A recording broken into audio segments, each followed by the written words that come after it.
Hello friends, today we are going to learn about drainage. Drainage मतलब क्या होता है? जो हम सोचते हैं वो वाला ड्रेनेज नहीं। तो drainage basically means a river system of a particular area.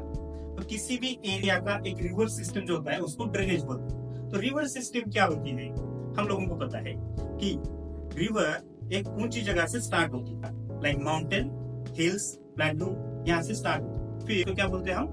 River basin, या फिर उस पर्टिकुलर रिवर का ड्रेनेज बेसिन बोलते हैं। अभी हमने देखा है कि रिवर स्टार्ट होती है किसी ऊंचे इलाके से, वो माउंटेन हो सकता है, हिल हो सकता है, प्लेटो हो सकता है, वहां से वो स्टार्ट होती है। तो उसको इंग्लिश में बोलते हैं हम अपलैंड। उसको क्या बोलते हैं? अपलैंड। अगर ये अपलैंड अगर किसी दो ड्रेनेज बेसिन के बीच में है तो वो उसको बोलते हैं हम वाटर डिवाइड। तो ये वाटर डिवाइड जो होता है वो एक नदी के ड्रेनेज बेसिन को दूसरे नदी के ड्रेनेज बेसिन से अलग करता है, उसको हम बोलते हैं वाटर डिवाइड। ओके, तो यहाँ तक आते आते हमने क्या क्या देखा? ड्रेनेज क्या होता है, रिवर सिस्टम क्या होता है, और वाटर डिवाइड क्या होता है। तो ये है वाटर डिवाइड की फिगर। ठीक है, ये एक अपलैंड है और ये stream A and stream B, ये दोनों के बेसिन को अलग करता है। Types of river system in India, there are two major river systems in India: Himalayan river system, Peninsular river system, Indus river system. We will see about Indus river system. So Indus is a very very important river in India, particularly in ancient India. Why it is so important? A whole civilization is named after the Indus. Do you know which civilization? Yes, Indus Valley civilization. तो ये Indus river जो होती है ये originate होती है यहाँ पे तिब्बत में। ठीक है, भोकार्चुक नाम का एक ग्लेशियर है, वहां से ओरिजिनेट होती है। और ये भोकार्चुक कहाँ पे है? ये कैलाश माउंटेन में है, और कैलाश माउंटेन में है मानसरोवर के पास में, वहां से ओरिजिनेट होती है।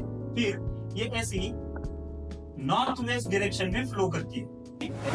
ट्रिब्यूटरीज मिलती है तो नुब्रा, जास्कर, शोक और हुंजा, ये सारी ट्रिब्यूटरीज लद्दाख और कश्मीर रीजन में इंडस को आके मिलती है। फिर इंडस यहाँ से अटक में प्लेन में आ जाती है, माउंटेन रीजन को छोड़ के प्लेन में कहाँ पे आती है? पाकिस्तान में अटक नाम का एक एरिया है, शहर है, वहां पे वो प्लेन एरिया है। ये मराठा हिस्ट्री में आपने पढ़ा होगा अटक। ठीक है, वो वही अटक है जहाँ पे राघोबदादा पेशवे अपनी सेना लेकर गए थे और उसको कॉन्कर किया था। तो यहाँ पे अटक में इंडस प्लेन एरिया में आती है। इंडस को तिब्बत में क्या बोलते हैं? जहां पे वो ओरिजिनेट होती है उसको बोलते हैं सिंगी खंबा। क्या बोलते हैं? सिंगी खंबा, मतलब लायंस माउथ। और टोटल लेंथ जो है इंडस का वो है 2900 किलोमीटर। तो वो जहां पे स्टार्ट होती है बोकार्चू ग्लेशियर से और ड्रेन होती है अरेबियन सी में, तो स्टार्ट से एंड तक उसकी टोटल लेंथ है 2900 kilometre. But in India, only 1/3 part. It's only 1/3 part is in India. Friends, this is the mind map of entire drainage. The chapter of drainage is entirely summarized in this. We can say this is mind map or tree diagram. तो हमने tree diagram खास आपके लिए बनाया है। और अगर आपको एसएसटी इतनी आसानी से पढ़ना है तो आप ज्वाइन कर सकते हैं इन्फिनिटी सीबीएसई एकेडमी शुरू।